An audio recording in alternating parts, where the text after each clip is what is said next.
مسل اسپیزم ہو جاتا ہے, اسٹفنس آنا شروع ہو جاتی ہے, اچھا جس کی وجہ سے آپ کھانا پینا آپ کا ختم ہونا شروع ہو جاتا ہے. بیسیکلی نروس پرابلم ہے جو کہ باڈی کے اندر سٹارٹ ہو جاتے ہیں.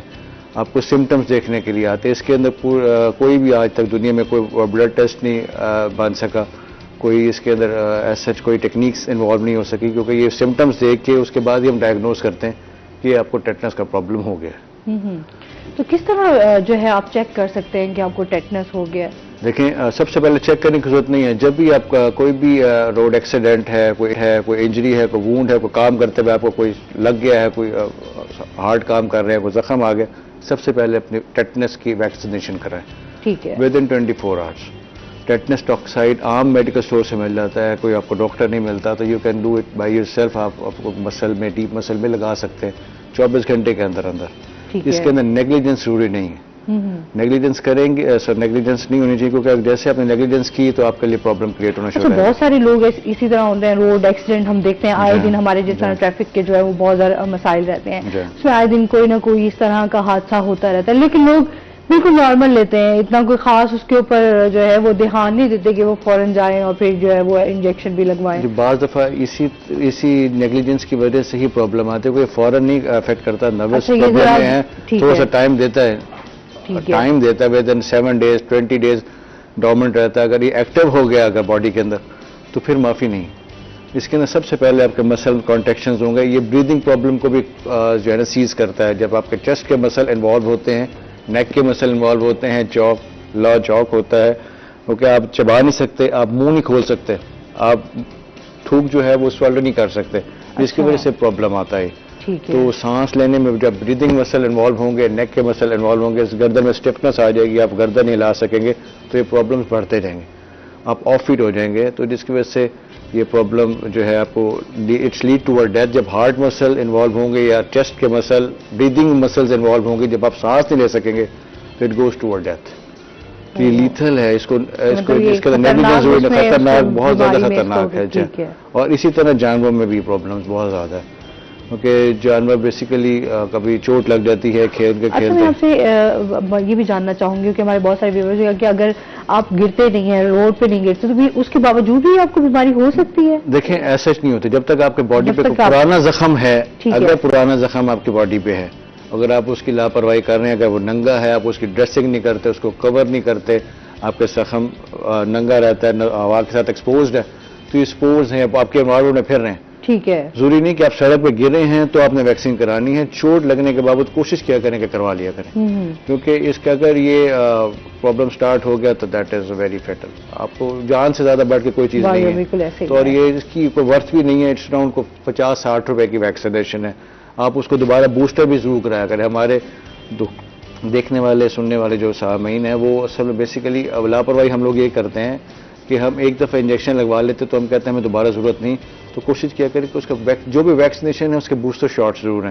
آفٹر 3 weeks 20 days کے بعد آپ ضرور ویکسینیشن جو ہے نا وہ آپ کو کروانا ضروری ہے. اور جس طرح آپ جانوروں میں بتا رہے ہیں کہ جانوروں میں جی, جانوروں میں موسٹلی یہ کیٹس میں بھی ہے, ڈاگس میں بھی ہے, اور یہ اس کے علاوہ شیپ, گوٹ اور ہارسز میں بہت زیادہ, گھوڑوں میں, کیونکہ بیسیکلی ہاں گھوڑے جو ہیں ان میں بہت زیادہ. ہارسز میں موسٹلی سرجریز ہیں جو بھی کمٹ کرتے ہیں, چوٹ لگتی ہے تو ہارسز میں سب سے زیادہ ٹیٹنس کا ایشوز دیکھے گئے ہیں. اس کے بعد شیپس میں, پیٹس میں کوئی اتنے زیادہ نہیں ہے, لیکن ان میں بھی پرابلم ہے.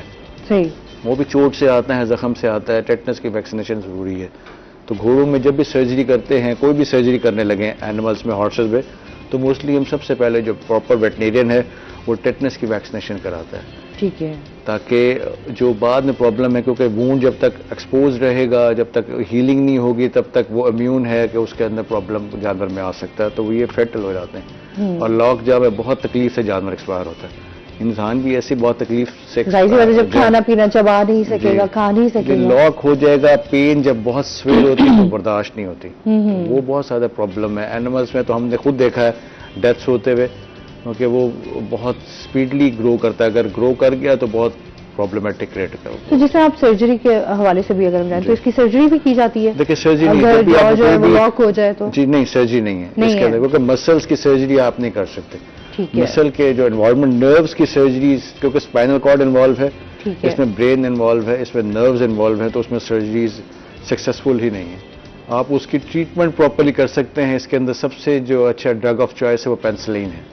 ہم باقی اینٹی بایوٹکس یوز کرتے رہے اس کا کوئی فائدہ نہیں ہے. Drug of choice is penicillin. Through out the world humans میں بھی یہی یوز کرتے ہیں اور اینیملس میں بھی یہی یوز کرتے ہیں.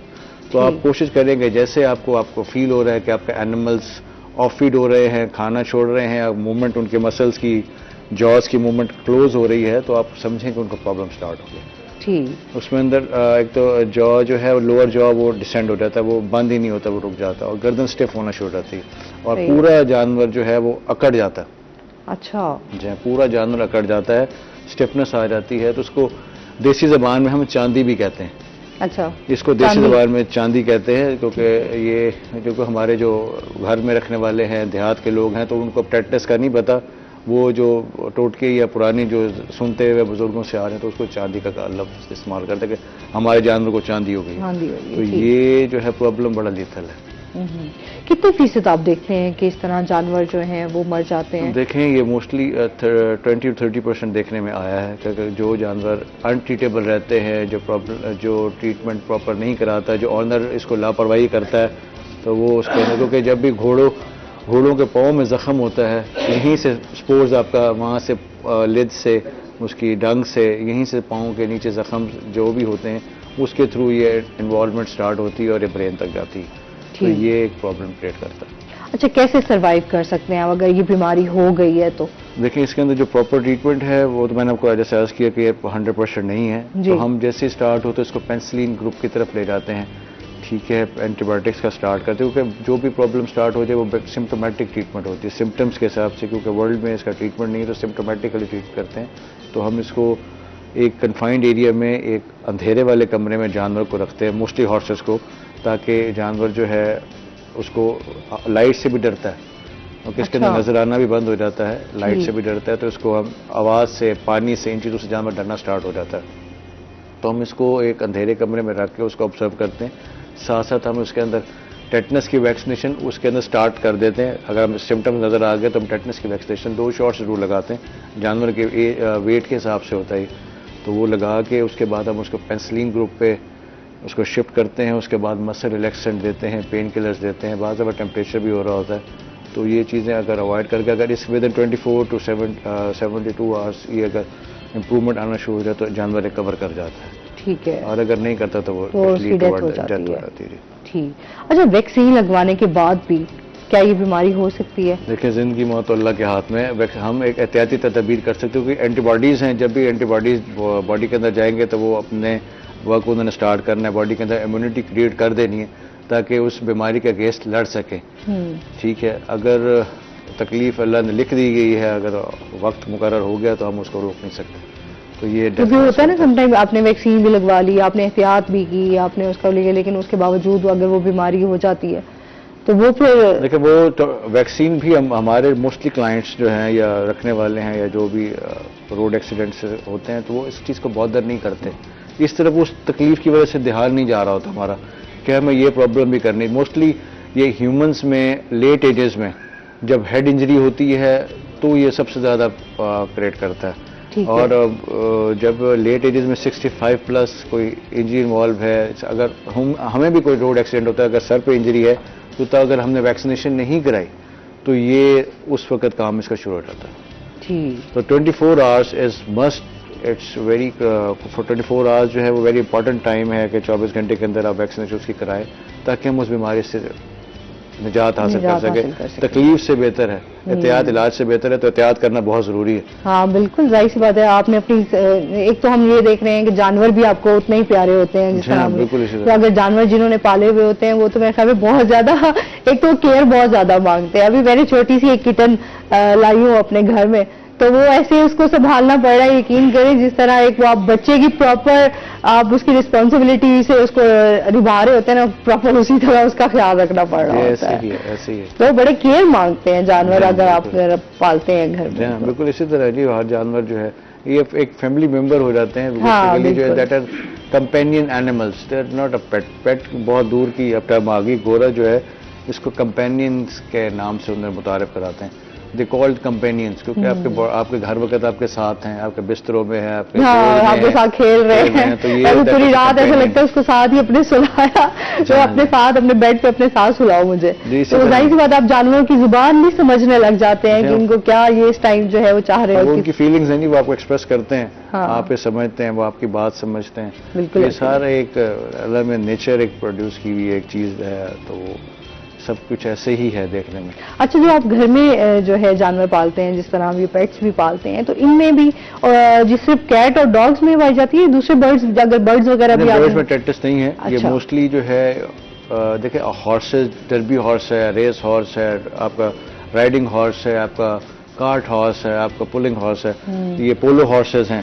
تو یہ موسٹلی یہ لوگ ایز اے پیٹ یوز ہی کر رہے ہیں نا. دیکھیں جو پولو کھیل رہا ہے اس نے اپنا گھوڑا رکھا ہوا، ٹھیک ہے، ریس کے لیے اس نے اپنا گھوڑا رکھا ہوا ہے، کسی نے ڈرافٹ کے لیے رکھا ہوا ہے، وزن اٹھانے کے لیے رکھا ہوا ہے. تو جانور تو ہے، ایز اے پیٹ نہیں بھی ہے تو ان کے لیے روزی کا سلسلہ تو ہے. ہاں بالکل. تو جو امیر لوگ ہیں انہوں نے اچھی نسل کے گھوڑے، عربک ہارسز رکھے ہوئے ہیں، عربی گھوڑے رکھے ہوئے ہیں، کسی نے جو ہے فریزن ہارسز رکھے ہوئے ہیں، کسی نے بھی جو ہے اپنے فارمز وغیرہ بنائے ہوئے ہیں وہاں پر. تو وہ اس چیز کا بہت خیال کرتے ہیں. تو یہ ویکسینیشن بہت زیادہ ہی ضروری ہے. جیسے اب کورونا کی ویکسینیشن چلتی رہی تو یہی بھی احتیاطی ہے نا جی. یہ corona vaccination basically viral problem ہے. یہ جو ہے ٹیٹنس یہ بیکٹیریل ایشو ہے، بیکٹیریل پرابلم ہے. ٹھیک ہے. تو ہم اس کو کنفیوز وائرس سے نہیں کریں گے، ہم اس کو یہ بیکٹیریل پرابلم ہے تو یہ بیکٹیریا کے ساتھ ہی چلے گا. اچھا جی، ناظرین کو بتا دیں ابھی ہیں جو ہمیں ایک اور گیسٹ نے جوائن کیا ہے، ان کا تعارف کروا دیتی ہوں. علی ارشاد رانا صاحب ہمارے ساتھ موجود ہیں، جو کہ additional secretary task force Punjab سے ہیں. السلام علیکم، کیسے ہیں آپ؟ جی الحمدللہ. ویلکم کرتے اپنے شو میں آپ کو. جی بہت شکریہ، اور میں روہی چینل کو خراج تحسین پیش کرتا ہوں جی کہ جس طرح سے انہوں نے جنوبی پنجاب کے علاقے کی ثقافت کو اجاگر کرنے میں اور اس کو محفوظ کرنے میں اپنا کردار ادا کیا ہے. اور اسی طرح سے پاکستان کی جو بنیاد ہے زراعت، جی میں کو 3 سال سے روہی چینل کے مختلف پروگرامز کو اٹینڈ کر رہا ہوں، اور مجھے ہمیشہ خوشی ہوتی ہے کہ جب ہمارے بہت سارے چینل جن کے پاس 1 منٹ کے لیے وقت بھی نہیں ہوتا کہ زراعت کو دیں، جو کہ ہماری معیشت کی ریڑھ کی ہڈی ہے، بلکہ ہماری معیشت کی جان ہے. اگر اس کو نکال دیں تو آپ کے پاس دنیا میں کچھ بھی نہیں ایکسپورٹ کرنے کے لیے. تو میں روہی چینل کو خراج تحسین پیش کرتا ہوں کہ انہوں نے ہمیشہ زراعت کے جو مسائل ہیں ان کو بڑے اچھے طریقے سے اجاگر کیا ہے اور کسانوں کی آواز ہمارے تک پہنچائی ہے. بالکل، ہماری کوشش بھی یہی ہوتی ہے کہ ہم ایک عوام کی جو ایک آواز ہے اس کو لے کر ساتھ چلتے ہیں، تاکہ مسائلوں کو جو ہے وہ اجاگر کیا جائے اور اس کو حل کرنے کی اگر حکومت جو ہے ہمارا ساتھ دے تو اس کو کوشش کی. اچھا سر، سب سے پہلے تو آپ کی رسپانسبلٹیز کے حوالے سے جاننا چاہیں گے. اچھا، جو ایک ٹاسک فورس ہوتی ہے نا، یہ کسی بھی ایک اسپیشلائز ٹاسک ہو، کوئی ایسا کام جو روٹین میں نہ ہو رہا ہو، تھوڑا مشکل ہو جائے، ریجڈ ہو جائے، اس کو ریزالو کرنے کے لیے بنائی جاتی ہے. جس ٹاسک فورس کو میں ریپرزینٹ کرتا ہوں اس کا نام ہے chief ministers task force on pesticides and fertilizers. Basically یہ 1999 میں بنائی گئی تھی، اور اس کا مقصد تھا کہ جعلی کھادوں کی روک تھام اور جعلی زرعی ادویات کی روک تھام. اور الحمدللہ اس کے بننے سے لے کر آج تک میں اس نے پاکستان کی زراعت میں اور ان کو جو خالص انپٹ ہیں، دونوں جو میں نے ذکر کیا فرٹیلائزر اور پیسٹیسائڈ، وہ فراہم کرنے میں بڑا بنیادی کردار ادا کیا ہے. میں اضافہ کرتا چلوں کہ 1999 سے پہلے جو ہمارے پاس فرٹیلائزر اور پیسٹیسائڈ میں اڈلٹریشن کی ریشو تھی، یہ 27% تھی. 27% تک تھی، اور کبھی کبھی اس سے زیادہ بھی ہو جاتی تھی. لیکن الحمدللہ یہ ٹاسک فورس کے بننے اور اس کے فنکشنل ہونے اور سارے محکمہ زراعت کی کاوشوں سے اب ہم بمشکل کسی سال یہ 2% تک ہمیں اڈلٹریشن ملتی ہے. ادروائز 98-99% ہم اپنے کسانوں کو بالکل خالص زرعی ادویات اور کھادیں فراہم کر رہے ہیں. سر، جعلی ادویات کی اگر ہم بات کریں تو بہت زیادہ مارکیٹ میں لوگ کی جو بیچارے کسان ہوتے ہیں ان کو پتہ نہیں چلتا، ڈفرینٹ برانڈز ہوتے ہیں، ڈفرینٹ چیزیں جو ہے وہ کھادیں بھی مل رہی ہوتی ہیں، ادویات بھی مل رہی ہوتی ہیں، اسپرے مل رہے ہوتے ہیں. اس پر آپ کیا کہنا چاہیں گے؟ اس کی کس طرح روک تھام کی جا سکتی ہے؟ یہ پہلے تو میں عرض کروں گا کہ یہ ایک مسکنسیپشن ہے کہ ہر طرف جعلی کھادیں ہیں، جعلی ادویات ہیں.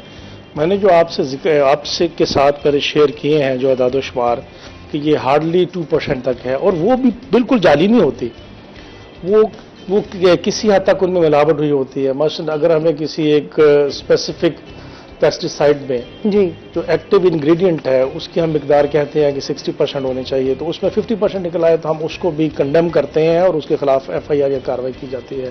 تو یہ ایک سویپنگ سٹیٹمنٹ ہے۔ اس کا ثبوت میں اس طرح دوں گا کہ ہمارا جو 2020 کا اور 2021 کا ہمارا زراعت کا سال تھا، اس میں پاکستان کی تاریخ کی سب سے بڑی 7 فصلیں پیدا ہوئی ہیں۔ گندم، اور ان گندم میں 13% اضافہ ہوا، آلو کی فصل میں 22% اضافہ ہوا، اسی طرح جو چاول ہے اس میں 28% تک اضافہ ہوا، گنے میں 33% تک اضافہ ہوا، مکئی میں 40% تک اضافہ ہوا، اور اسی طرح جو دیگر فصلیں ان میں بھی اضافہ ہوا۔ بس ایک فصل ہماری کوئی 3 سال سے 2018 سے تھوڑی پیچھے رہ رہی تھی، جس کو آپ وائٹ گولڈ کہتے ہیں، اس علاقے کی فصل ہے، اور اس پہ بھی 2-3 سال سے ہم بڑی کوشش کر رہے ہیں، تو الحمدللہ پچھلے سال اس کی ریوائول بھی شروع ہو گئی ہے، جو ہمارے کسان بھائیوں کے لیے خوشخبری ہے کہ اس کی پچھلے سال 41% تک اس سے پچھلے سال کی نسبت پیداوار زیادہ ہوئی ہے۔ انفارچونیٹلی 2018 سے پہلے یہ 5.5 ملین تک اس کی کاشت ہوتی تھی، پھر 2019 میں یہ رہ گئی 4.5 ملین، پھر اس کے بعد 3.8 ملین، اور پھر یہ 2020 میں 3.2 لوئسٹ لیول پہ آ گئی تھی۔ لیکن جو پچھلے سال کی ہماری 2021 میں کاوشیں تھیں، اس میں سارے محکمہ زراعت کی کوششیں، کسانوں کو اس میں اویئر کرنا، جو کسان دشمن لوگ ہیں، جعلی کھادیں اور جعلی ذریعہ بنانے والے، ان کے خلاف کارروائیاں کرنا، اور اسی طرح سے ان کے ساتھ مل کے ان کو جدید دینا، اچھے بیج دینا، تو یہ سارے جو ایک مربوط ہماری عملی تھی، الحمدللہ پچھلے سال اس کے نتائج بہت بہتر آئے ہیں، اور 41% تک کپاس کی پیداوار میں اضافہ ہوا ہے۔ صحیح۔ جس طرح ابھی سے موسم جو ہے کافی چینج ہوا ہے، ایک دم سے مارچ میں اتنی گرمی کا آنا، اور پھر اس کے بعد سے کاشت پہ بھی بات کریں گے، جس طرح گندم کی بات کریں ہم اور چاول کی، آپ کیا کہنا چاہیں گے کہ اس پہ موسم کے ساتھ میں مزید جو ہے وہ ضرورت ہے ان کو کھادوں کی اور سپریز کی؟ اچھا، انفیکٹ جو ہماری جو کاٹن ہے، اس کی فیلیور میں پچھلے 3 سالوں میں سب سے بڑا کردار، آپ نے بڑا رائٹلی پوائنٹ آؤٹ کیا ہے، اس میں کلائمیٹ چینج کا ہے۔ جی کلائمیٹ چینج آج سے 20-25 سال پہلے ایسے ہی ایک ویگ سا فینومینن لگتا تھا، لیکن یہ اب ہمارے سامنے حقیقت بن کے آ گیا۔ کلائمیٹ چینج بیسیکلی کیا ہے؟ ابرپٹ چینج آف ویدر، اب جیسے آپ نے بتایا کہ مارچ کے مہینے میں 30 اس پہ لازمی سر ہم بات کریں گے، لیکن ابھی ہمیں یہاں پہ بریک لینی ہے، تو ناظرین ہمارے ساتھ رہیے گا۔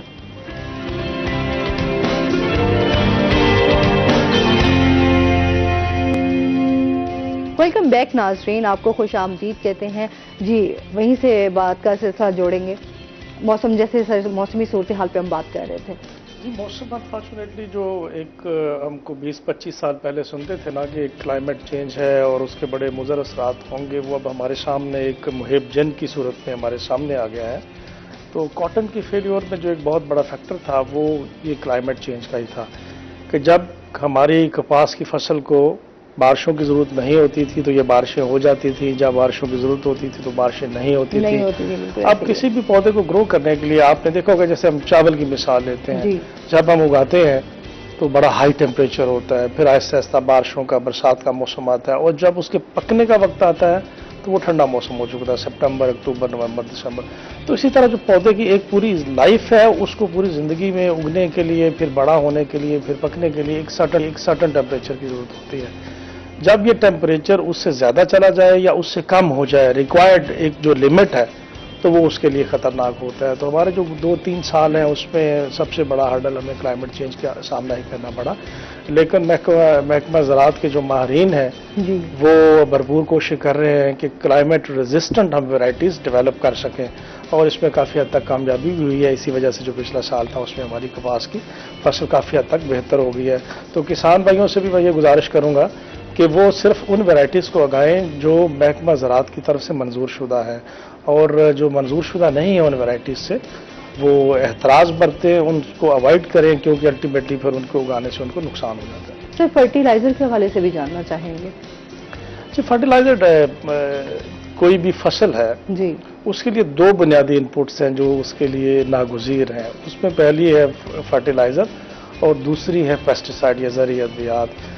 انفیکٹ فرٹیلائزر جو کاٹن کراپ ہے، ہماری رائس ہے یا ہماری ویٹ کراپ ہے، یہ فرٹیلائزر انٹینسو کراپس ہیں، ان کو ضرورت ہوتی ہے کہ یہ فروٹیشن کے عمل تک آنے کے لیے ان کو سپلائی، ان کو فراہم کی جائے فرٹیلائزر۔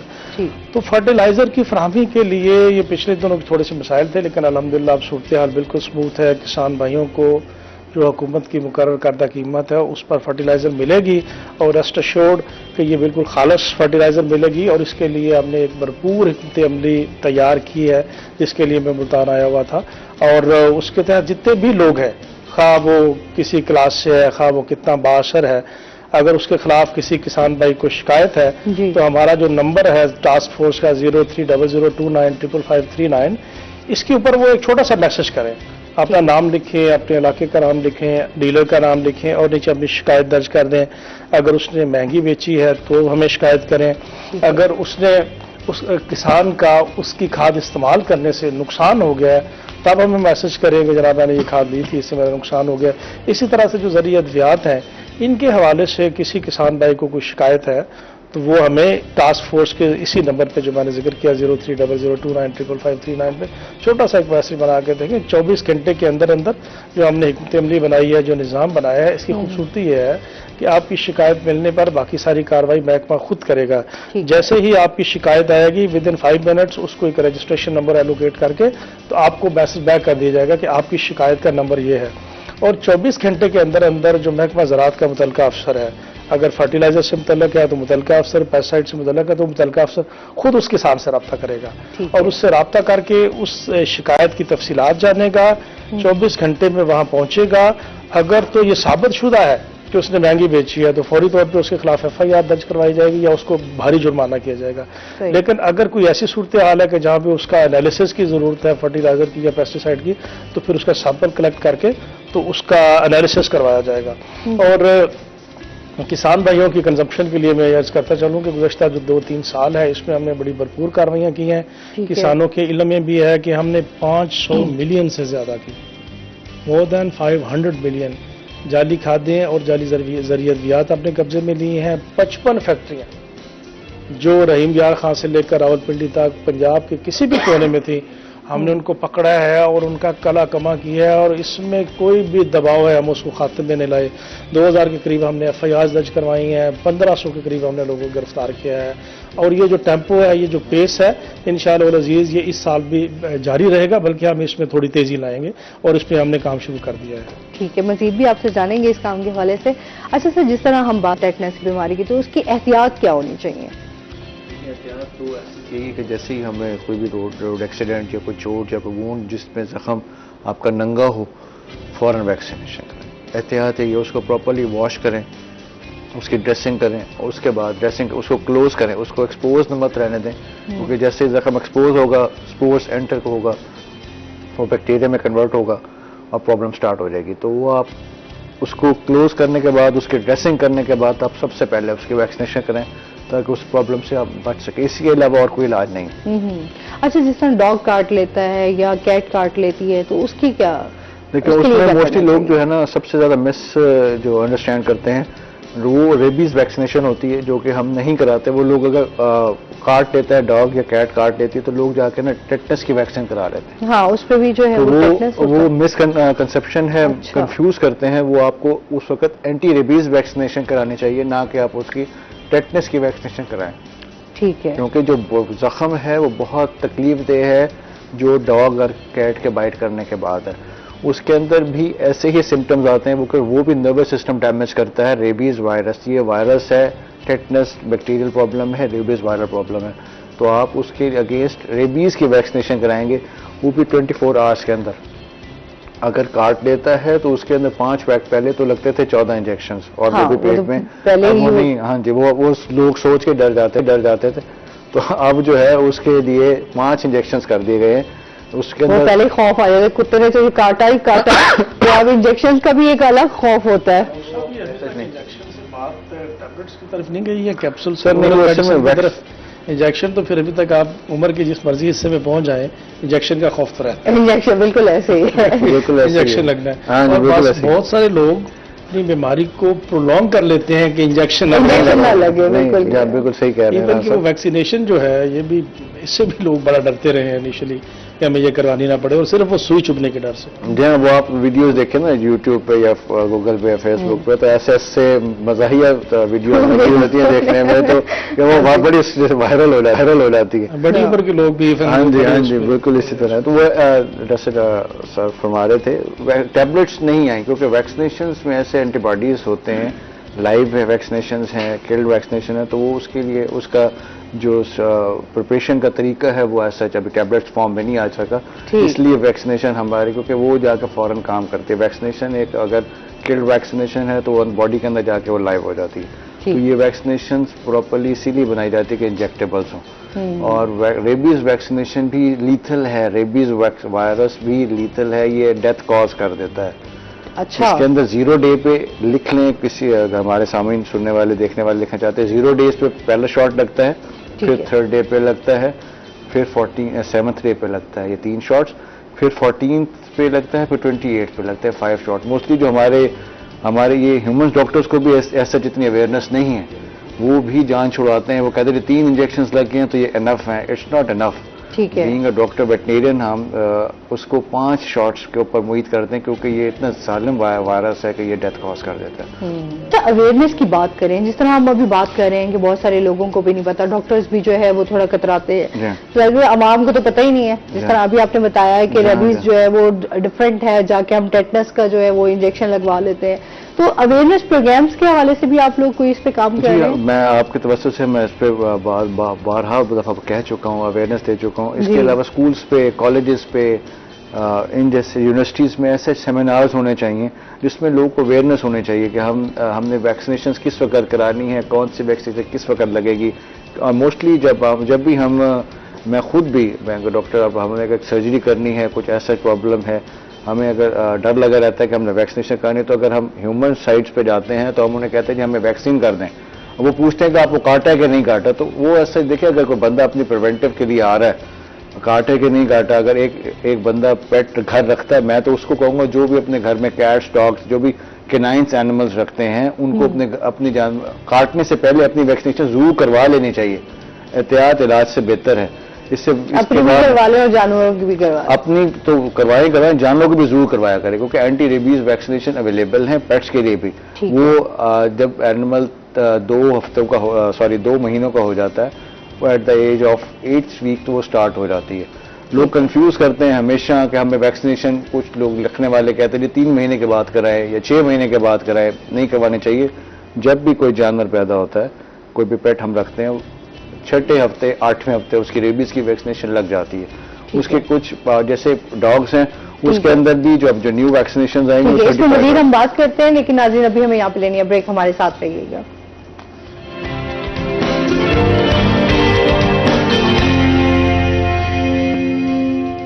ویلکم بیک ناظرین، پروگرام میں خوش آمدید کہتے ہیں آپ کو. اچھا سر، آپ سے یہ جاننا چاہیں گے، یہ جو آپ کمپین کرنے جا رہے ہیں، اس کو کس طرح لانچ کرنے جا رہے ہیں، کسانوں تک کیسے پہنچے گی؟ Very important question. انفیکٹ کوئی بھی آپ پلان بنا لیتے ہیں، کوئی منصوبہ بنا لیتے ہیں، جب تک اس کے اسٹیک ہولڈرز تک وہ پوری طاقت کے ساتھ اور پوری معلومات کے ساتھ نہیں پہنچتا تو اس کی کامیابی کے امکانات اتنے ہی کم ہو جاتے ہیں. اس کے لیے ہم نے بڑا کمپریہنسو پلان بنایا ہے. سب سے پہلے ہم کیا کریں گے کہ جتنے بھی پورے پنجاب میں فرٹیلائزرز کے ڈیلرز ہیں اور پیسٹیسائڈز کے ڈیلرز ہیں، ان کی تعداد ہزاروں میں، 20,000 پاس تو اس کے ہیں پیسٹیسائڈ کے، اسی طرح سے فرٹیلائزر کے بے شمار ڈیلرز ہیں. ٹھیک ہے. ان کے لیے یہ ہم لازم و ملزوم قرار دے دیں گے کہ ان کی دکان پہ یہ بینر لگا ہوگا کہ جعلی ادویات اور کھادوں کی شکایت کے بارے میں 0300-2955-300 پہ اپنی شکایت درج کریں. اس کی مثال ایسے ہی لے لیں، یہ ہم 2-3 سال سے ہم اس کو امپلیمنٹ کر بھی رہے ہیں، اور جیسے میں نے ذکر کیا کہ اس کے خاطر خواہ نتائج بھی نہیں کر رہے ہیں. اس کو آپ اسی طرح سمجھ لیں کہ کوئی بندہ ہے، اس کا چوری کرنے کا ارادہ ہے، یا اس کے بارے میں ایسی شہرت اس کی خراب ہے کہ یہ چوری کرے گا، تو آپ اس کے گھر پہ جا کر تھانے دار کا نمبر لکھائیں کہ اگر یہ چوری کا کوئی ارادہ کرے تو آپ نے اس نمبر پہ اطلاع دینے ہیں. بیسیکلی جتنے بھی لاز ہم بناتے ہیں، جتنی بھی قوانین، حکمت عملی پلاننگ کرتے ہیں، اس کا بنیادی مقصد ہوتا ہے ڈیٹرنس، کہ کسی بھی ملزم کو جرم کے ارتکاب سے روکنا. تو ایک کمپوننٹ یہ ہوگا، ان سب کے جو دکانیں ہیں، ڈیلر شاپس ہیں، ان پہ یہ بینیفکس لگ جائیں گے. اس کے ساتھ ساتھ جتنے ڈی سی آفسز ہیں ان کی انٹرنس پہ یہی سیم ورڈنگ کے ساتھ پینافلیکسز لگ جائیں گے. کمشنر آفسز کے انٹرنس پہ یہ پینافلیکسز لگ جائیں گے. اے سیز کے آفسز پہ لگ جائیں گے. پھر جہاں جو ہمارے land record management information system ہے وہاں پہ یہ پینافلیکسز لگ جائیں گے. محکمہ زراعت کے جو جتنے دفاتر ہیں وہاں پہ لگ جائیں گے. اس کے ساتھ ساتھ جس طرح ہم یہ پروگرام کر رہے ہیں اویئرنیس کے حوالے سے کسانوں تک اپنی آواز پہنچائیں, جہاں بھی کسان سنتے ہیں, اگر کوئی ریڈیو کے پروگرام سنتے ہیں تو ریڈیو کے پروگرامز میں ان کا ذکر کیا جائے گا, ٹیلی ویژن کے تھرو یہ نمبر ان کو پہنچایا جائے گا اور یہ معلومات دی جائے گی. اس کے ساتھ ساتھ جو اخبارات ہیں اس میں اس کی بھرپور کوریج کی جائے گی, اور جو ماڈرن ٹولز ہیں سوشل میڈیا کے اور الیکٹرانک میڈیا کے ان کو بھی ہم استعمال کر کے انشاءاللہ العزیز ہر کسان کو یہ نمبر پہنچائیں گے کہ 0300295539 ان کی لائف لائن ہے, یہ کسانوں کی لائف لائن ہے. اور میں کسان بھائیوں کو یہ یقین دلاتا ہوں کہ اس پر آئی کوئی بھی شکایت کبھی ان اٹینڈڈ نہیں رہی. اس کا میکینزم اسی طرح بنایا ہوا ہے, اس میں جو واٹس ایپ گروپ بنائے گئے ہیں اور اس کی جو ہم نے فنکشننگ ڈیزائن کی گئی ہے, جو ماڈیولز ڈیزائن کیے گئے ہیں, اس میں کوئی گنجائش ہی نہیں ہے کہ کوئی شخص اس پہ شکایت آئے اور کوئی محکمے کا افسر اس پہ کارروائی نہ کرے. اب یقیناً آپ کے ذہن میں سوال ہوگا کہ ایسے آپ نے کیا چیکس اینڈ بیلنسز رکھے ہیں. تو میں عرض کرتا چلوں کہ جو ماڈرن ٹیکنالوجی ہے اس کا فائدہ یہ ہے کہ عام آدمی اس کو ڈیفائن نہیں کر سکتا, اس کو جٹلا نہیں سکتا. فار ایگزامپل آپ واٹس ایپ لے لیں, اگر واٹس ایپ پہ آپ کسی کو میسج بھیجتے ہیں تو جیسے ہی میسج ریسیو ہوتا ہے ایک سنگل ٹک آ جاتی ہے, جیسے اس کے سسٹم جیسے چلا جاتا ہے سنگل آ جاتی ہے, جیسے ریسیو ہو جائے گا ڈبل آ جائے گا, جیسے وہ ریڈ کرے گا تو بلو ٹک آ جائے گی. اب ہم یہی کرتے ہیں کہ جب ہمیں کوئی شکایت آتی ہے تو ہم نے ایک complaint management system, public complaint management system group بنایا ہوا ہے. اس میں ایڈ ہیں سیکرٹری ایگریکلچر ہیں, منسٹر فار ایگریکلچر ہے, اس طرح سے ہمارے ڈائریکٹر جنرلز ہیں, ایڈیشنل سیکرٹریز ہیں, ڈائریکٹرز ہیں. تو کوئی بھی شکایت جو ہمیں موصول ہوتی ہے تو متعلقہ گروپ میں ہم اس کو پوسٹ کر دیتے ہیں, اور اس کے ساتھ ساتھ جو متعلقہ افسر پورے پنجاب میں ہوتا ہے اس کو بھی اسائن کر دی جاتی ہے, یہ کمپلینٹ ہے اس علاقے سے ہے, اس پہ 24 گھنٹوں میں کارروائی کر کے تو ہمیں بتایا جائے. اب اس کے بہت سارے ایڈوانٹیجز جو ہم نے دیکھے, پرانے طریقے میں اگر آپ ٹریڈیشنل میتھڈ دیکھیں تو اس میں کاغذ تلاش کریں, پینسل لیں, پھر لکھنے بیٹھیں جناب عالی سیکرٹری صاحب فلانا فلاں مجھے یہ شکایت ہے, پھر اس کو پوسٹ کرنے اور پوسٹ آفس جائیں اور پوسٹ آفس سے پتہ نہیں پہنچتی ہے کہ نہیں پہنچتی, طریقہ کار پورا اس کے گزر کے پھر جو ہے وہ اور پھر وہاں پہنچ بھی جائے تو سب سے بڑا فیکٹر ہے. تو جو بابو جس کے پاس گئی ہے پھر اس کی ڈسکریشن ہے, تو آپ کی شکایت پہ کوئی کارروائی کرتا ہے یا نہیں کرتا, وہ اس کو رکھتا ہے یا پھینک دیتا ہے. پھر اس کے بعد جو اگلا بابو افسر ہے جس نے کارروائی کرنی ہے اس کی ڈسکریشن ہے, وہ کرتا ہے کہ نہیں. سر ویسے عام طور پہ کسانوں کو بڑی شکایت جو ہے وہ یہ رہتی ہے کہ اگر ہم کمپلین کر بھی دیں تو اس کے اوپر کارروائی جو ہے وہ فوراً کی نہیں جاتی. یہ میں تو انوائٹ کروں گا آپ کو بھی اور جو سن رہے ہیں سارے کہ ایک بار اس کو ٹیسٹ ضرور کریں. جو میں نے بات کی ہے انشاءاللہ العزیز آپ ہمیں اس پہ 100% پورا اترتا ہوا پائیں گے. اس نظام کی خوبصورتی یہی ہے کہ اس میں جو آ گیا وہ ایک وقت میں 100 سے زیادہ لوگوں کے پاس شیئر ہو جانا ہے, اور یہ بھی چیک ہے جتنے سینئر آفسرز ہیں ان کے پاس فون نمبر بھی چلا جاتا ہے متعلقہ شکایت کنندہ کا, ٹھیک ہے, اور جس کو اسائن ہوئی ہے اس کی ڈیٹیلز بھی چلی جاتی ہیں. تو کسی بھی وقت ہم چیک کر سکتے ہیں کہ آپ نے کیا کیا ہے, اور ان کیس ہمارے افسر کی طرف سے ایسی رپورٹ بن کے آ جاتی ہے جس سے کسان کی تسلی نہیں ہوتی, یا ہمیں لگتا ہے کہ پریما فسائی یہ رپورٹ ٹھیک نہیں بنی ہوئی, حالات کو اچھی طرح سے نہیں دیکھا گیا, حالات و واقعات کو, اور صحیح طرح سے داد رسید نہیں کی گئی, تو پھر ہم اس پہ لاہور سے ہی ریموٹ انکوائری کا ہم نے ایک سسٹم بنایا کہ 4 یا 5 لوگوں کو. میں نے عرض کیا نا کہ ماڈرن ٹیکنالوجی کو ہم پوری طرح سے اس سے استفادہ کر رہے ہیں. تو کانفرنس کال لاہور سے بیٹھے ہی 5 لوگوں کو ہم لائن میں لے لیتے ہیں, اس افسر کو جس کو بھیجی تھی, شکایت کنندہ کو لے لیتے ہیں, ڈیلر کو آن لائن لے لیتے ہیں, پھر جو اس کا سینئر افسر ہیں 4-5 لوگوں کو لے کے تو ہماری ریموٹ انکوائری بھی ہو جاتی ہے. تو اس میں کوئی گنجائش نہیں ہے کہ کسی کی شکایت آئے اور اس کا ازالہ نہ ہو. صحیح. سر بیج کے حوالے سے بھی جاننا چاہیں گے کہ اچھا بیج جو ہے وہ کس طرح کسان. جی بالکل ظاہر ہے, یہ بنیاد ہے, بیج ہی بنیاد ہے, اور اس نے اچھا بیج ہوگا تو اس سے ہی فصل آگے چلے گی. میں نے عرض کیا کہ گزشتہ 2-3 سالوں میں جو کلائمیٹ چینج کے مسائل تھے جنہوں نے ہماری خاص طور پہ کپاس کی فصل کو بہت بری حد تک متاثر کیا تھا, تو اس کی جو ریسٹوریشن ہو گئی ہے گزشتہ 3 سالوں کی کاوشوں کا ہی نتیجہ ہے کہ اس میں ایسے اچھے بیج بنائے گئے ہیں, ایسی اچھی ویرائٹیز ڈیولپ کی گئی ہیں جو کلائمیٹ ریزسٹنٹ تھی. اس کے ساتھ ساتھ اگر بیچ میں آپ 2 بنیادی کیڑے ہیں جو ہماری کسان کو سب سے زیادہ تنگ کرتے ہیں, سب سے زیادہ اس کے معاشی نقصان کا سبب بنتے ہیں, ایک وائٹ فلائی ہے اور دوسری پنک بال وارم. تو اگر بیچ کے اندر ہی کچھ ایسی چیز جس طرح ڈاکٹر صاحب فرما رہے تھے کہ ویکسینیشن ہو جائے وقت سے پہلے ہی، تو اس بیماری کے لاحق ہونے کا امکانات بالکل معدوم ہو جاتے ہیں. تو اسی طرح سے اگر بیج کے اندر ہی وہ ویکسینیشن کی ٹائپ کی جین رکھ دی جائے جو کل کلاں کو جب پودا بڑا ہو جائے اور اس پہ حملہ آور ہوں یہ کیڑے، تو نہ صرف اس کو مدافعت دے بلکہ ایسے کیڑوں کو مارنے تک کا سبب بن جائے. تو اس پہ بھی بڑی حد تک ایڈوانسمنٹ ہو چکی ہے اور آنے والے دنوں میں انشاءاللہ آپ کو خوشخبری ہے کہ اچھی. کیونکہ ہم دیکھتے ہیں جنوبی پنجاب میں زیادہ جو ہے وہ کپاس کی کاشت بہت زیادہ کی جاتی تھی، بہت زیادہ اس کو چاندی کے اس میں کہا جاتا تھا. تو ابھی ہم دیکھتے ہیں اس طرح جو ہے لوگوں کا رجحان صرف اسی وجہ سے کہ کپاس کی جو ہے وہ دیکھ بھال کیونکہ وہ کیئر زیادہ مانگتی ہے، تو وہ اس طرح کے بیجوں سے بھی اور تھوڑا سا اس وجہ سے بھی کہ اسپرے وغیرہ ادویات صحیح نہ ملنے پر کپاس جو ہے وہ خراب ہو جاتی ہے. اصل میں جو یہ زراعت ہے نا جی یا ایک فصل ہے، جی اس کی زندگی، اس کے پروسیسز، اس کی ریسرچ ٹائم ٹیکنگ ہے. یہ ایسے نہیں ہے کہ آنن فانن آپ اس کو کر لیں. فار ایگزامپل آپ نے ٹرائل کر رہا ہے کسی ایک بیج کا، کپاس کا ہی مسائل آگے بہت سارے، آپ نے 1 سال اس کو اگا دیا تو آپ کو 1 سال انتظار کرنا پڑے گا. اب اگلے سال اگر اس کے نتائج اچھے نہیں آئے پھر آپ اگلے سال دوبارہ ٹرائل کریں گے اور پھر آپ کو دیکھنا پڑے گا کہ نتائج اگر کچھ بہتر ہوئے. اگر آپ اس کو مزید بہتر کرنا چاہتے ہیں، امپروو کرنا چاہتے ہیں، تو پھر آپ کو 3 سال تک. نارملی ایک اچھی ورائٹی بنانے کے لیے 10 سال کا عرصہ درکار ہوتا ہے. لیکن الحمدللہ چونکہ محکمہ زراعت اور اس کی جو تحقیق کے محکمے ہیں وہ مسلسل اس کاوش میں رہتے ہیں، تو میں نے آپ کو عرض کیا نا کہ بریک تھرو ہے. ہمارے ہاں ایسی ورائٹیز بن گئی ہیں جو آنے والے دنوں میں جو 2 کیڑے میں نے ذکر کیا، پنک پول ورم اور وائٹ فلائی، ان کے خلاف ریزسٹنٹ ہوں گے انشاءاللہ. اچھا ڈاکٹر فہد یہ بتائیں، جس طرح ابھی ہم بات کر رہے تھے ٹیٹنس کی جو بیماری ہو جاتی ہے تو یہ کیا دوسرے جانوروں میں بھی منتقل ہو سکتی ہے؟ نہیں جی، یہ کنٹیجس نہ ہی ہیومن کنٹیجس ہے نہ اینیمل کنٹیجس ہے. یہ صرف جب آپ کو زخم لگتا ہے، جانور کو زخم لگتا ہے یا ہم کو سرجری کرنے لگتے ہیں، یہ اسی وقت ہی ہوتی ہے.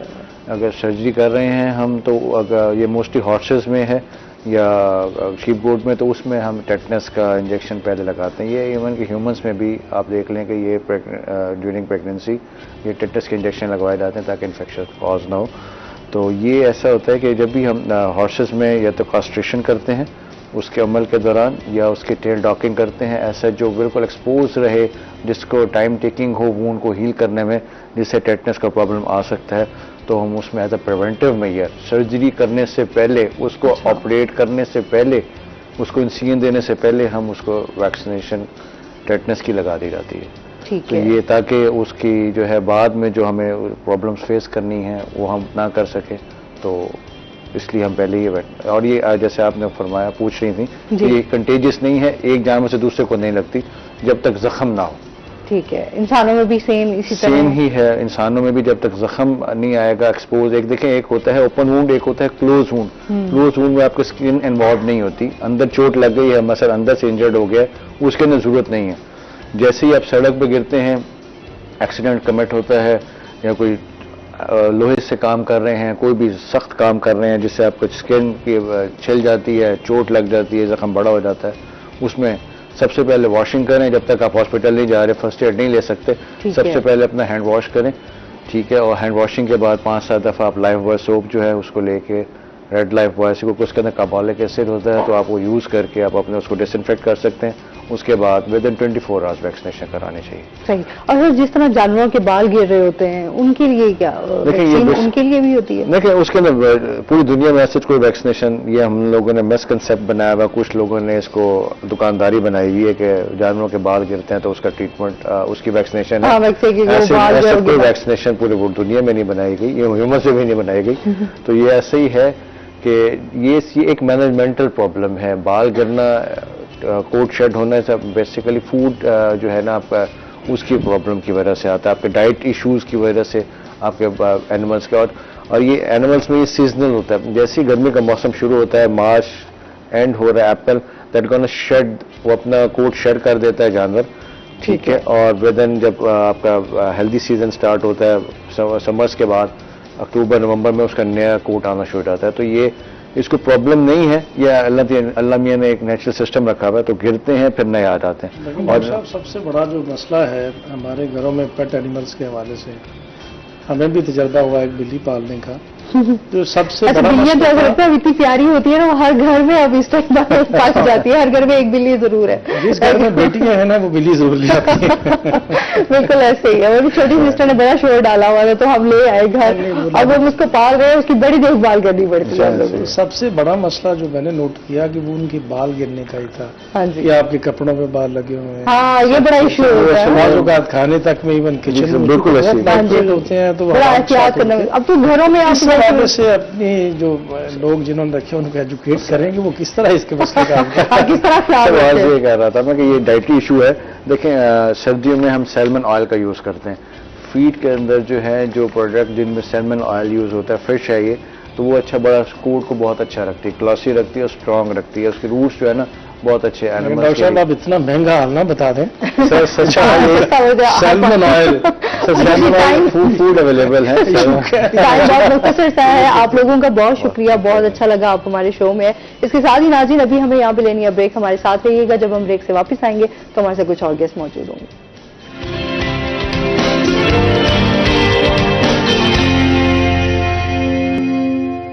ویلکم بیک ناظرین، پروگرام میں خوش آمدید کہتے ہیں آپ کو. ہمارے ساتھ گیسٹ بھی موجود ہیں، ان کا تعارف کروا دیتی ہوں. آج ہمارے ساتھ جو گیسٹ موجود ہیں وہ ہیں جی گل نسرین. بڑا ہی خوبصورت نام، جیسے جشن بہارا کا چاہ رہے ہیں اس سے گل کا نام آ گیا. سابقہ سیکٹری ہیں جی مینجمنٹ ڈسٹرکٹ ملتان تحریک انصاف. ادیبہ بھی ہیں، شاعرہ بھی ہیں، سماجی کارکن ہیں، سوشل ایکٹیوسٹ ہیں، سینئر وائس چیئر پرسن قومی یکجہتی امن اتحاد کمیٹی ڈسٹرکٹ ملتان سے، پرنسپل بھی ہیں اسکول آف ایکسلنس. تو آج ہمارے ساتھ موجود ہے. السلام علیکم، کیسی ہیں آپ؟ ویلکم بیک اپنے شو میں آپ کو. Thank you. کیا حال چال ہے، کیا چل رہا ہے؟ بہت اچھے حال ہیں، اللہ تعالیٰ کا شکر ہے. اور جشن بہارا بھی ہے، لیکن جیسا کہ آپ کو معلوم ہے تھوڑے سے اداس ہیں ملک کی سیاسی صورتحال کی وجہ سے. حال اس ٹائم جو ہے وہ بہت زیادہ ہم دیکھ رہے ہیں. ہم لوگ کافی ظاہر سی بات ہے، صرف حکومت نہیں پوری عوام جو ہے وہ اس ٹائم مشکل دورائے سے گزر رہی ہے. بالکل بالکل جی. دعا ہے ہماری اللہ تعالیٰ سے کہ جو بھی ہو ہمارے ملک کے لیے، سب سے پہلے جو ہماری دعا ہوتی ہے وہ ہمارے ملک کے لیے بہت اچھا ہو، جو بھی ہو. اچھا جی، ان سے جانیں گے، مزید بھی باتیں کریں گے، لیکن آج آپ کو پتا ہے کہ سب سے پہلے ہمارا سیگمنٹ ہوتا ہے جی ہیلتھ ٹپ. تو اس کی طرف چلتے ہیں. جی ناظرین، آج جو میں ڈش کے بارے میں بتانا چاہ رہی ہوں وہ سب کی فیوریٹ ڈش ہے جی بریانی. پہ آج ہم بات کریں گے.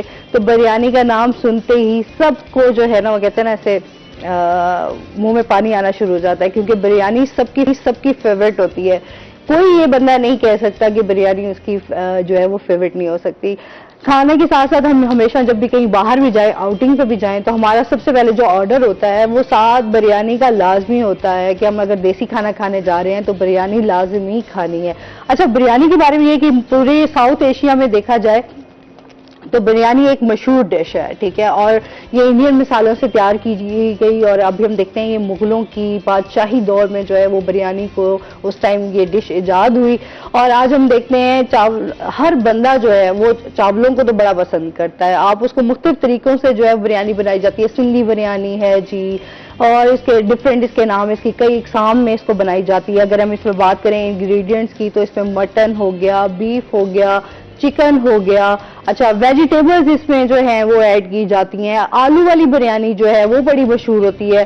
ابھی ہم دیکھیں جائے تو کہتے ہیں کراچی کی بریانی جو ہے وہ بڑی مشہور ہے. اگر ہم ملتان میں آئیں تو ہمارے جی پلاؤ بھی بڑے مشہور ہوتے ہیں، بریانی بڑی مشہور ہوتی ہے. اب تو ہر بندہ جو ہے نا وہ کیونکہ کھانے کے بڑے شوقین ہوتے ہیں لوگ، تو وہ اس طرح کی اسپائسی چیزیں جو ہے نا وہ بڑی پسند کرتے ہیں.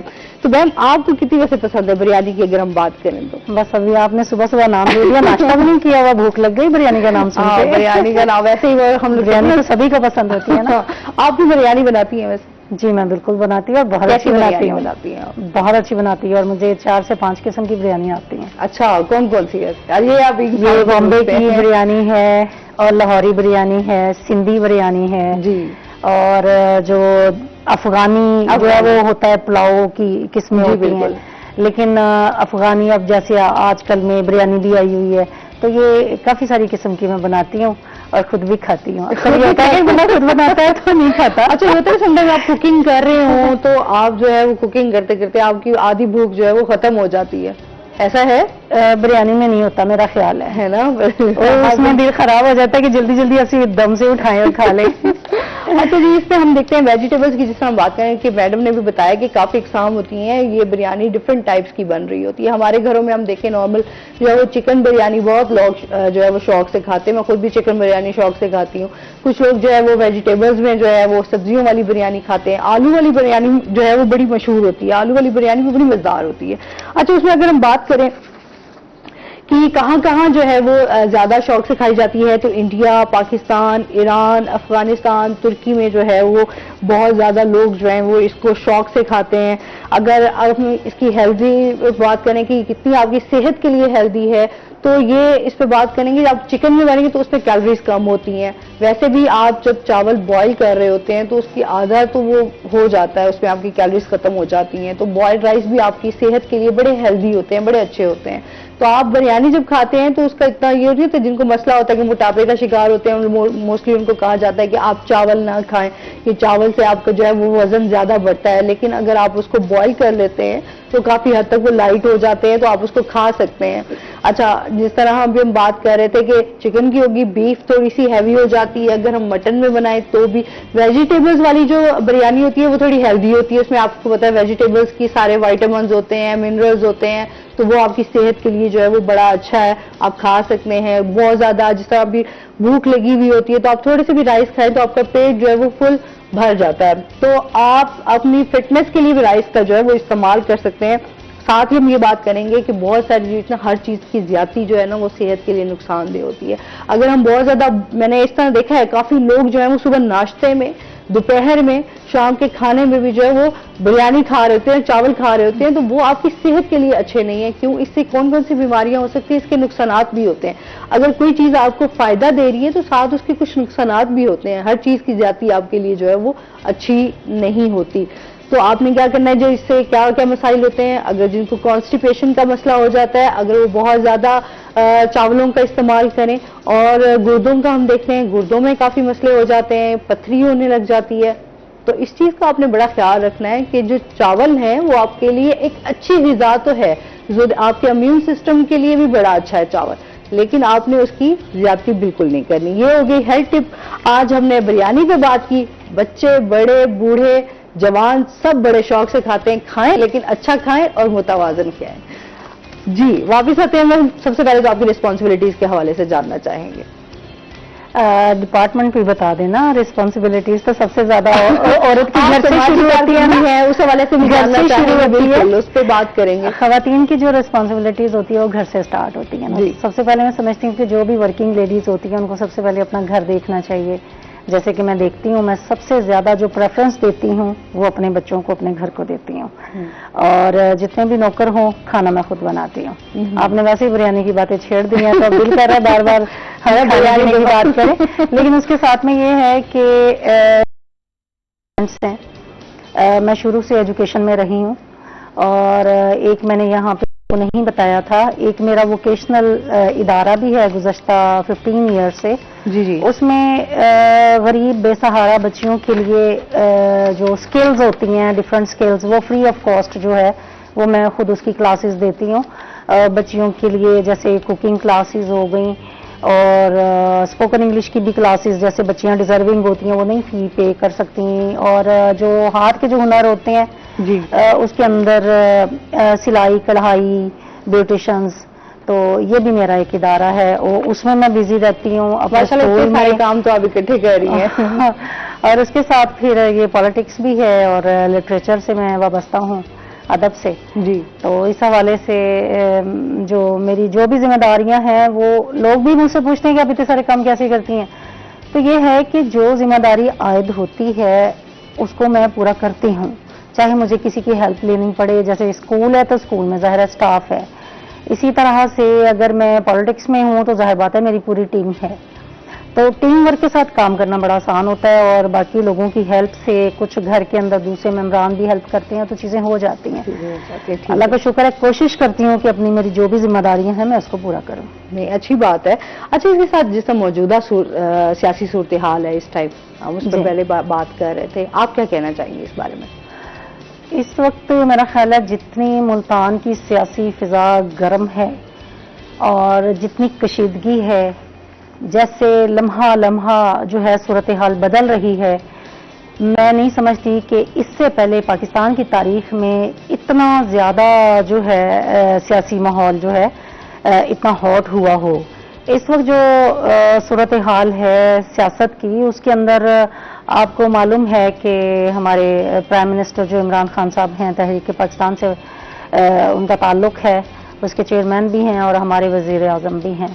اس حوالے سے 3.5 سال کے بعد، مطلب ان کی حکومت کو بھی 3.5 سال ہوئے ہیں، تو باقی جتنی بھی پاکستان کے اندر جتنی بھی جماعتیں تھیں، جیسے مسلم لیگ نون اور پیپلز پارٹی اور اسی طرح مولانا فضل الرحمان کی پارٹی ہے، سوائے جماعت اسلامی کے کہ جنہوں نے یہ کہا کہ ہم خان صاحب کے ساتھ عدم اعتماد کی تحریک میں شامل نہیں ہوں گے. تو یہ ساری جماعتوں نے مل کے اس کا نام پی ڈی ایم رکھا اور انہوں نے ایک تحریک شروع کی ہوئی ہے عدم اعتماد کی کہ ہمیں جو ہے یہ پرائم منسٹر قبول نہیں. اب صورتحال انٹرسٹنگ یہ ہے کہ خان صاحب کے اوپر جتنے بھی ایلیگیشنز ہیں وہ سیریس نہیں ہیں. مہنگائی کا ایلیگیشن لگایا ہوا ہے، تو دوسرا ان کی ذاتی لائف کے اوپر اٹیکس ہوتے ہیں کہ بھئی یہ تو یہودی ایجنٹ ہے. ایک بندہ جہاں مرضی شادی کرے، آپ کو کیا مسئلہ ہے؟ اور اب تو ان کی وہ شادی اسی وقت ختم بھی ہو گئی تھی. ہاں جی، کسی پرسنل لائف میں میرا انٹرفیئرنس جو ہے وہ جی یہ مناسب بات نہیں. مس میں اس بات کے اوپر تھوڑا سا میں سمجھتی ہوں کہ یہ ہمارا اخلاقی فریضہ ہوتا ہے کہ ہم کسی کی پرسنل لائف میں دخل اندازی مت کریں. لیکن ایک بات جو کہ ہمیں خان صاحب کے بارے میں بڑا ڈیپلی سوچنے پہ مجبور کرتی ہے کہ ایک شخص پاکستان کے ساتھ اتنا سنسیئر تھا اس وقت بھی جبکہ وہ پرائم منسٹر نہیں تھے. ان کی جو ڈائیورس ہے پاکستان کی وجہ سے ہوئی، یہ بات بہت کم لوگ جانتے ہیں اور اس کے اوپر بات بہت کم ہوتی ہے. ان کی جو ایکس وائف جمائمہ تھیں، انہوں نے کہا کہ میں یہاں پاکستان میں نہیں رہ سکتی، یہاں آپ کی ذمہ داریاں اتنی زیادہ ہے کہ آپ وقت نہیں دے پاتے. انہوں نے کہا کہ میں باہر نہیں جاؤں گا، میں اپنا وطن چھوڑ کے نہیں جاؤں گا، میرے وطن کو میری ضرورت ہے. تو بڑی صلح صفائی کے ساتھ یہ لوگ الگ ہو گئے تھے. There was no clash between them نا. تو اب میں نہیں سمجھتی ہوں کہ ایک بندے کی پرسنل لائف کو لے کے ان کے اوپر ایلیگیشنز لگائیں. ایک مہنگائی کی بات ہے، تو مہنگائی میں سمجھتی ہوں کہ جب لیاقت علی خان صاحب کا دور تھا، ہم بہت چھوٹے چھوٹے تھے، امی لوگوں نے بتایا، پتہ نہیں اس وقت ہم تھے نہیں، امی لوگ بتاتے تھے کہ بھائی تب بہت زیادہ وہ چیزیں سستی تھیں. پتہ نہیں کیسے ٹگے کے حساب سے تھیں یا ایسے تھی، ہم نے تو روپے دیکھے. لیکن میں یہ سمجھتی ہوں کہ اس کے بعد مہنگائی کبھی پیچھے گئی. اگر ہماری ماں نے بتایا کہ 2 پیسے کا اگر دودھ 1 کلو آتا تھا 2 پیسے کا، تو کیا اس کے بعد وہ 1 پیسے کا ہوا؟ چینی، آٹا، گھی، دالیں، گوشت، کتنی بھی ضروریات زندگی ہم دیکھ لیں، کیا کوئی چیز پیچھے گئی ہے؟ دیکھیے آگے ہی گئی ہے، آگے ہی گئی ہے. یہ کوئی میں نہیں سمجھتی کہ یہ کوئی ایلیگیشنز ہیں، یہ سارا کچھ اور طرف حالات اشارہ کرتے ہیں. آپ سمجھتی ہیں کہ تحریک عدم اعتماد کا جو ہے ووٹ کامیاب ہو سکے گی؟ دیکھیں انہوں نے ایڑی چوٹی کا زور لگا دیا. تحریک عدم اعتماد جو ہے وہ خالی پاکستان کے جو سیاستدان ہیں یہ صرف ان کا کام نہیں ہے. جتنی پاور کے ساتھ، جتنی فورس کے ساتھ اور جتنے سارے اداروں کو، ساری پارٹیز کو ملا کے انہوں نے یکمشت ایک حملہ کیا ہے، تو یہ تو میرا خیال ہے کہ پاکستان کا عام ایک جو لے مین ہے وہ بھی بات کر سکتا ہے کہ ان کے پیچھے کوئی اور ہے. لیکن اب بات یہ ہے کہ یہ سیاسی لوگ تو بات سمجھتے تھے اور اب بات ثابت ہو گئی ہے. اب آپ کا سوال ہے کہ کیا یہ کامیاب ہوگی؟ میں یہی کہنا چاہتی ہوں کہ انہوں نے ایڑی چوٹی کا زور لگا دیا ہے، لیکن جو حالات جس نہج پہ چلے گئے، جو چیزیں سامنے آئیں، اس میں پی ڈی ایم کا جو موقف ہے وہ بہت پیچھے رہ گیا. پی ڈی ایم بہت پیچھے رہ گئی. یہ سارا سینیریو کسی اور طرف چلا گیا ہے. میں نہیں سمجھتی کہ یہ کامیاب ہوگی. ٹھیک ہے سر، ابھی ہمیں جو ہمارے اور گیسٹ ہیں انہوں نے جوائن کیا ہے، ان کا تعارف کروا دیتی ہوں. ہمارے ساتھ موجود ہیں جی پروفیسر ظفر اقبال سندھو صاحب، جو کہ رائٹر بھی ہیں، ایجوکیشنسٹ بھی ہیں. ہمارے ساتھ موجود ہیں. السلام علیکم. جی وعلیکم السلام. کیسے ہیں آپ؟ ٹھیک ٹھاک ہیں؟ ویلکم کرتے اپنے شو میں آپ کو ایک لمبے عرصے کے بعد. جی thank you so much, thank you so much. جی سر، سب سے پہلے تو کافی خوبصورت تبدیلی بھی ہے. ہاں جی بالکل، یہ ہم نے ہمارا سیٹ جو ہے وہ خوبصورت ہونا چاہیے. سر کیا چل رہا ہے، کیا ایکٹیویٹیز ہیں، اس حوالے سے جاننا چاہیں گے. جی ابھی تو میں جسٹ کمنگ بیک، لٹریری اور کلچرل فیسٹیول تھا اسلامیہ یونیورسٹی بہاولپور نے آرگنائز کیا. جی اور میں یہ سمجھتا ہوں کہ اس سے نہ صرف اس ریجن کو زندہ کیا گیا ہے، یہاں کی ثقافت کو، یہاں کے ادب کو، بلکہ بین الاقوامی سطح پر ایک میسج گیا ہے کہ ایک سافٹ امیج. جس طرح سے آپ نے دیکھا کہ بہاولپور میں جیپ ریلی سٹارٹ ہوئی تو وہ ایک انٹرنیشنل ایکٹیویٹی بن گئی اور انٹرنیشنلی طور پر اس کی ریکگنائزیشن ہوئی. تو سیم لائک دیٹ وہ فیسٹیول تھا، اس میں لاہور سے، اسلام آباد، کراچی سے، پاکستان بھر سے لیجنڈ آرٹسٹ جو ہے اس میں وہ شریک تھے، اور آئی ایم آنرڈ کہ میری کتاب کی بھی رونمائی اس میں ہوئی. اور ماشاءاللہ، مبارک. جی تھینک یو سو مچ. تو کیا ہے کہ جو ہے نا کہ میں یہ سمجھتا ہوں کہ اس طرح کی جو ایکٹیویٹیز ہیں یہ پاکستان بھر میں تمام یونیورسٹیز میں ہونی چاہیے. لٹریری اور کلچرل فیسٹیولز یہ وہاں کے ریجن کی ثقافت کو زندہ رکھتی ہیں، وہاں کے لوگوں کو جوڑے رکھتی ہیں، اور وہاں کی جو ویلیوز ہیں، وہاں کی جو روایات ہیں، ان کو آگے جنریشنز میں ٹرانسفر کرنے کے حوالے سے میں سمجھتا ہوں کہ اس طرح کے جو پروگرامز ہیں. اور پھر دوسری بات یہ کہ میرے ساتھ جو ہے اس میں بہت سینئر آرٹسٹ جو ہے وہ توقیر ناصر صاحب، بزرا آفتاب صاحبہ، امجد اسلام امجد صاحب، اور بہت سارے ایسے بڑے جو آرٹسٹ لوگ ہیں. وہ ان کو اتنا آئیڈیا نہیں تھا کہ بہاولپور جو ہے وہ اتنا زیادہ ان کی یونیورسٹی رچ ہے، ان کی ثقافت، اور وہ جب وہ وہاں پہ گئے انہوں نے دیکھا تو دین دے ایڈمائرڈ دیٹ. تو میں سمجھتا ہوں کہ آپ کا جو ساؤتھ پنجاب ہے، اس ساؤتھ پنجاب کے کو مین سٹریم میں رکھنے کے لیے فیڈرل لیول پہ اور اوور آل تو یہ انٹرنیشنل ایون کہ میں نے بتایا کہ جیسے جیپ ریلی ایکٹیویٹی بن گئی، تو اس طرح کی ایکٹیویٹیز کی بہت زیادہ امپورٹنس ہے. اور میں لٹریچر کے حوالے سے یہ کہوں گا کہ گلزار صاحب نے کہا تھا کتابیں جھانکتی ہیں بند الماری کے شیشوں سے. بالکل. تو ہمیں وہ بند الماری کے شیشوں سے کتابوں کو جو ہے وہ باہر نکالنا ہے اور ان کو اسٹوڈنٹس کے اندر، یوتھ کے اندر پروموٹ کرنا ہے. کیونکہ یہ جتنا بھی ہمارے پاس آئی پیڈز ہیں، فونز ہیں، انٹرنیٹ ہے، یہ ہمیں انفارمیشن تو دے سکتا ہے مگر نالج نہیں دے سکتا. تو وہ جو نالج ہے وہ ہمیں کتاب دے گی. تو آپ کیا سمجھتے ہیں کلچر کو کتنا اس ٹائم فروغ مل رہا ہے اور کتنا ملنا چاہیے مزید؟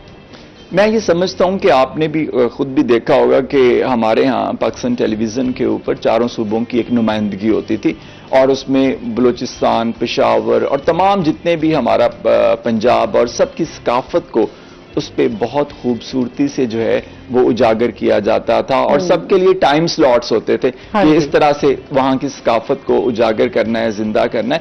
تو اب جتنا تیزی سے اپنا نورین یہ ڈیجیٹل میڈیا نے ٹرانسفارم کیا ہے کلچر کو، تو میں یہ سمجھتا ہوں کہ اس سے کیا ہوا ہے کہ کلچر جو ہے وہ مرج ہوتا جا رہا ہے. جی. اب آپ کو جو چیز لاہور میں ملے گی، ٹھیک ہے، جو برانڈز جو چیز لاہور میں ملے گی وہی چیز آپ کو ملتان میں ملے گی، وہی چیز آپ کو بہاولپور میں ملے گی. تو وہ جو ایک یونیکنیس تھی کہ اگر سپوز آپ لاہور سے ملتان آتے تھے تو آپ کو ایک الگ سے رہن سہن، آپ کو لائف سٹائل اور وہ چیزیں نظر آتی تھی، اور آپ یہاں سے سندھ جاتے تھے تو وہاں کا رہن سہن الگ تھا، وہاں کے لوگ الگ تھے، ان کی زبان. اسی طرح سے دیکھیں پوری دنیا کے اندر پاکستان از اے بلیسڈ کنٹری جس کا کلچر بہت ڈائیورس ہے. اور یہاں پر ہم لوگ اس حوالے سے بھی ہمیں یہ پریولیج ہے کہ دیکھیں کلاش جیسی کمیونٹی اور کلچر ہمارے پاس ہے.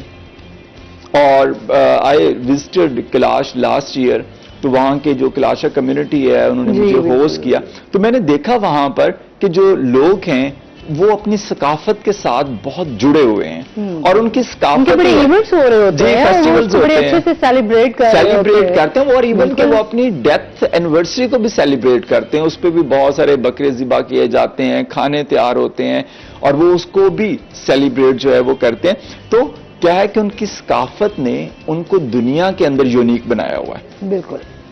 اٹس اونلی کلچر کہ لوگ بہت دور سے دیکھنے آتے ہیں. ورلڈ وائڈ میرے ساتھ کوئی 13 ممالک سے ڈیلیگیشن تھا جس میں انٹرنیشنل جرنلسٹ تھے، جس کے اندر انٹرنیشنل ہیومن رائٹس ایکٹیوسٹ تھے، فارن ٹورسٹ تھے جو کہ وہاں پر کلاشا فیسٹیول میں تھے. تو وہ کیا ہے کہ ان کی جو ثقافت ہے اس کی وجہ سے ان کی اہمیت جو ہے وہ دنیا بھر کے اندر ہے. تو آپ اگر اپنی ثقافت کو چھوڑ دیتے ہیں، اپنی تہذیب کو چھوڑ دیتے ہیں، تو میں یہ سمجھتا ہوں پھر آپ اپنی پہچان کھو دیتے ہیں، آپ کی اہمیت اس طرح سے ختم ہو جاتی. تو میں دیکھ رہا تھا کہ وہاں پر جو انٹرنیشنل گیسٹ ہیں، ایون کہ نیشنل بھی، وہ ان کے ساتھ پکچرز لے رہے ہیں due to only their dresses, due to only their identity جو وہاں پر ان کی اس ثقافت نے جو ہے وہ ڈیولپ کی ہے. اور تو وہاں پہ ثقافت جا کا کے ایک بڑا رول ہے جی ہماری زندگیوں میں، جی بالکل ایسا ہی ہے. اچھا، اس میں مزید بھی ہم بات کریں گے ثقافت پہ. ساتھ ہی میم آپ سے جاننا چاہیں گے جو وزیر اعظم صاحب کو کل ان کو معذرت کے ساتھ کل جو ان کو خط موصول انہوں نے جو ہے وہ تھوڑا عوام کے سامنے بھی لے کر آئے، اس کے بارے میں آپ کیا کہنا چاہیں گی؟ کہا جا رہا ہے کہ عمران خان صاحب کی لائف کو بھی جو ہے وہ خطرہ ہے، اس کے بارے میں آپ کیا کہیں گی؟ یہ بڑی ہی ایک بدقسمتی کی بات ہے کہ پاکستان کے اندر یہ کوئی تیسرا واقعہ ہونے جا رہا ہے. ضیاء شاہد جو جنرل ضیاء صاحب تھے وہ بھی طبعی موت نہیں مرے تھے، ان کا بھی مرڈر ہوا. اور بھٹو صاحب نے بھی ایک خط لہرایا تھا اور اس وقت انہوں نے بھی اسلامک کانفرنس جو ہے انہوں نے سٹارٹ کی تھی. ایکچولی اس سارے تناظر میں جو خان صاحب کی جو پولیٹیکلی انہوں نے اپنا رول پلے کیا ہے عالمی اسٹیبلشمنٹ کے اندر، انہوں نے جو رول پلے کیا ہے that is totally according to this policy of Pakistan, foreign policy.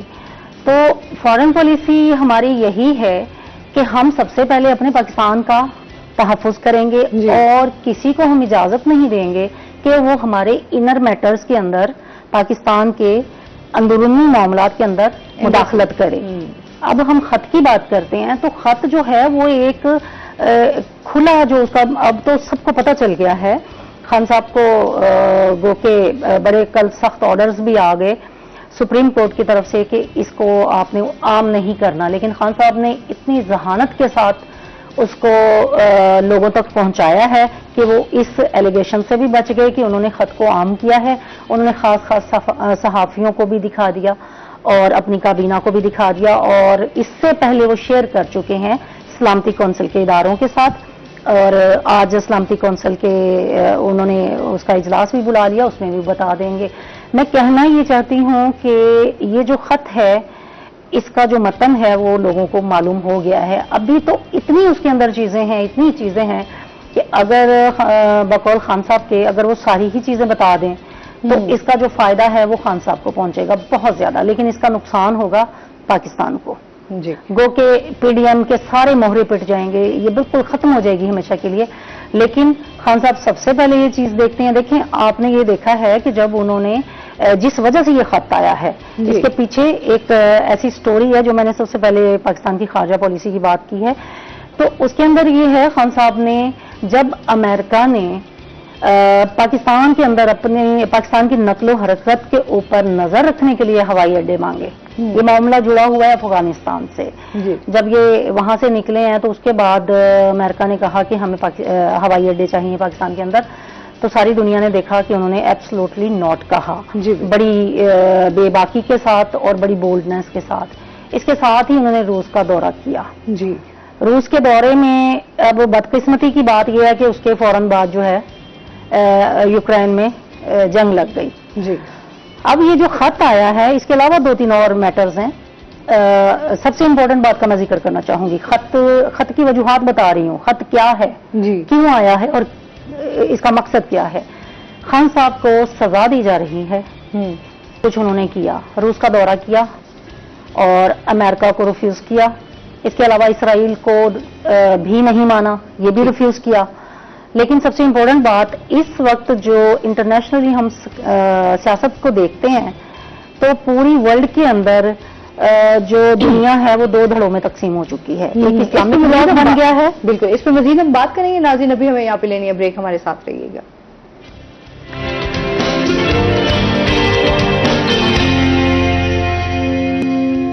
Welcome back ناظرین. اچھا میم، سیاست سے تو آپ کا تعلق ہے ہی ہے، آپ اس بارے میں بھی بتا ہی رہی ہیں. سیاست شاعری کے حوالے سے بھی آپ سے جاننا چاہیں گے، شاعری میں کیسے آپ کا انٹرسٹ ہوا، کیسے آنا ہوا؟ شاعری میں انٹرسٹ یاد نہیں ہے. میری امی نے مجھے کہا کہ جب آپ کلاس 1 میں تھیں تو میری اردو بڑی اچھی تھی اور ہمارے گھر میں پیپر آتا تھا تو میری امی نے مجھے بتایا تھا کہ ساری عورتوں کو جمع کر کے نا میں کرسی پہ بیٹھ کے تو ان کو پیپر پڑھ کے سناتی تھی.